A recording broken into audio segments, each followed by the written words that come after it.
Standing there in the threshold, the cool air rushing ahead of her, bringing the ends of her cloak forward, she let her eyes adjust to the change in light.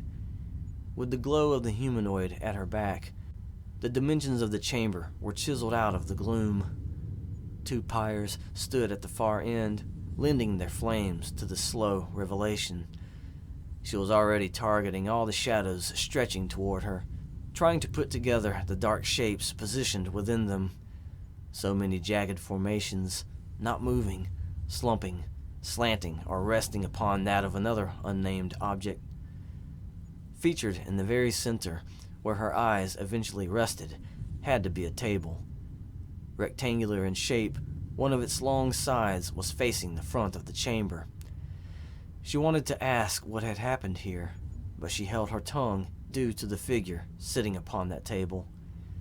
Most of its details were hidden, but because of the overall positioning of things, she assumed that the figure was facing her, head bowed, legs crossed. She needed to know where their hands were. Because of the way their cloak settled over them, she couldn't tell. Were they hiding a curse? Now was the best time to throw it at her, since they didn't use it sooner, yet they remained still. She then considered how the humanoid behind her was docile at the moment. If it had sensed any hostility, it would have circled around her and rushed at the figure. Only its heat burning the air was what she heard. There was no need to speak. Mages wouldn't risk their concentration with extra words, and she had no need to taunt this individual. There had to be something else, something she had missed. She started to drop her eyes to the ground, hoping to spot some sigil or rune, but she caught something near the figure instead. Watching, another mote of vapor wafted from where the mage's face was thought to be. Couldn't have been their breath. Despite the winter chill outside, the interior of the fort was a bit warmer. Then again, as long as she has kept the door open, maybe the atmosphere was starting to balance out. Taking a moment to search the floor between her and the figure, she knew the long shadows would try to hide any trap. However, a drawback of these types of traps was that they couldn't help but give themselves away with a faint glow. She saw no such glow, and besides, she was growing impatient. Whatever the mage was doing, they weren't planning on attacking her. The more she watched the darkness where their face was, the more she was convinced those vapors weren't exhalations. They emerged in an almost steady stream, growing faint at some points. Her brow furrowed. "Wait," she whispered. Easing forward, glancing down every so often so as to not trip over something, she stopped a couple of feet away from the table. The humanoid behind her followed, drifting to the left or right when an object was in its path. The mage remained seated. She lifted her right hand, turning her palm upward. There, among her curled fingers, grew a sphere of white light.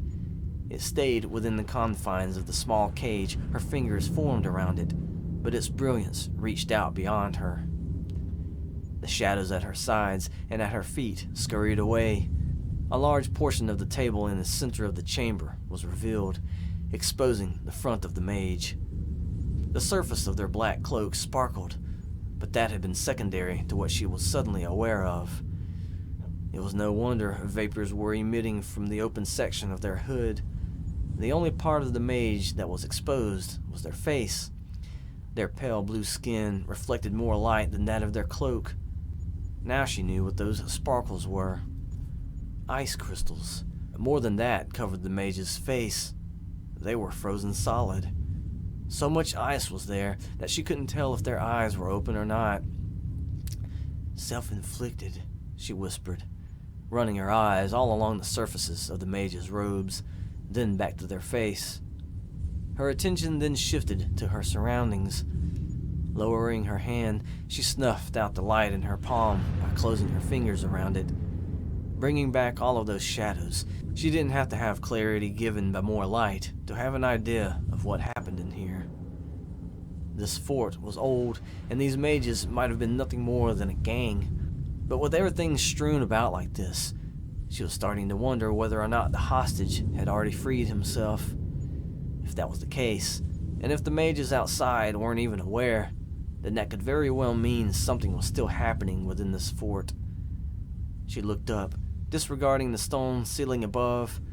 The prison cells were under her feet, but if her objective was now on some rampage, he had already passed through here and was making his way to the top floors, exacting his revenge on his captors. There were no noises, though. No crashing, no explosions, no shouting, no muffled grunts. Regardless of the situation, she still had her mission. Remembering her briefing, she looked to the right. In the far corner, she could just barely see the open doorway to the stairs leading down. She had to get confirmation, but now she needed to hurry. Raising her right hand, she extended her index finger and then pivoted her wrist forward, pointing at that shadowed doorway. The humanoid hurried forward, passing her up, and headed to that far right corner, revealing all the nearby scattered objects on the floor by its red glow. She followed after it,